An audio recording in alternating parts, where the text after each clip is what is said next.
My name is Kelly Jazvac, and I'm a visual artist. I've been working with recuperated materials, specifically plastic, to make my artworks for the past 15 years. I do so because I'm interested in what a sustainable art practice might look like in the context of a climate crisis. I see this as a meeting of content and form. This work has led me to collaborate with scientists and cultural workers on plastic pollution research. We call ourselves the Synthetic Collective. My collaborators have shown me that art and culture can play an important role in making a livable planet for the future. And what I've learned in this work is to continuously reflect on my own positionality, and most importantly, that I need to be ready to be wrong. And I realize that being wrong is not something that you normally brag about on your professional CV, but I do think it's very important for the question of what's next, so hear me out. In 2014, geologist Patricia Corcoran and I, an oceanographer Charles Moore, and myself, an artist, co-authored a scientific manuscript.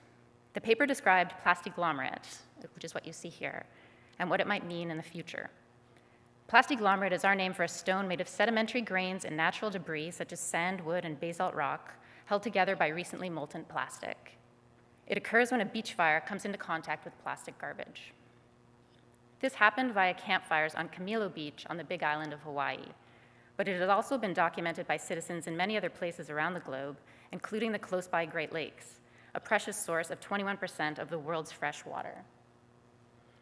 And you'll see from the image behind me, also linked to plastic. Every red dot represents a plastic industry amongst the Great Lakes.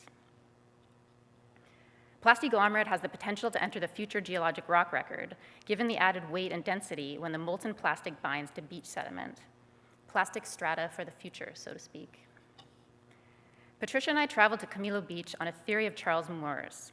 His hypothesis was that lava from volcanoes was melting plastic debris and creating plastiglomerate. But our local contacts, Noni and Ron Sanford, knew that theory wasn't true. In fact, they knew a lot about what we published as scientific knowledge before we published it. It was people, not volcanoes, making plastiglomerate. Most concerning to Noni and Ron was the possible and erroneous public perception that Mother Nature, in the form of lava, was somehow taking care of humans' problems. Noni and Ron, along with the Hawaiian Wildlife Fund, have personally removed tons of plastic from Hawaiian beaches, including mounds of plastiglomerate, long before we arrived there.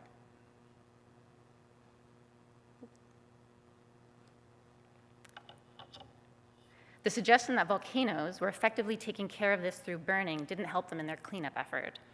They were concerned that the lava theory sends an easy and palatable message to the global consumers and industry. Don't worry about this at the source of the problem, because it is being taken care of at the other end. This mindset doesn't ask anyone to rethink their own responsibility in this, nor how they relate to the entire planet. Camilo is a beach that receives a remarkable amount of plastic pollution due to its proximity to the North Pacific Gyre and the direction of ocean currents. Hawaii has no petrochemical industry, and it was clear that most of the garbage on the beach was coming from elsewhere. I drew this conclusion non-scientifically, based on the plurality of languages written on the wide range of plastic items found there, whereas Noni, a long-term collector and interpreter of international fishing tags and weather balloons, drew this conclusion from her own personal archive in which Canada was represented.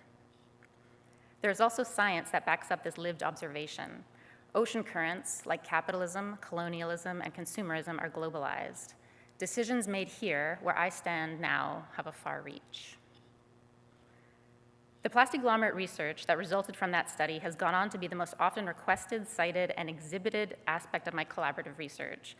Even now, almost 10 years later, I get image permission requests on a weekly basis. These ongoing email conversations continue to reveal to me where I was wrong. For example, Patricia and I were very careful not to use the word discover in our scientific paper when we wrote about plastiglomerate.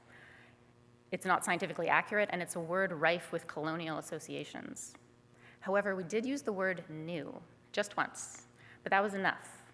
And as a result, we had to radically readjust our image permission guidelines later to avoid promoting entrepreneurial projects by people looking to make profit from this new so-called novel material. So where we saw evidence of harm, someone else saw an opportunity.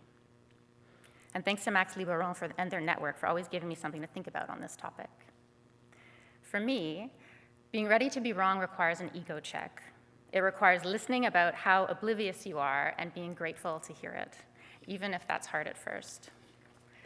It's understanding that you don't know what you don't know.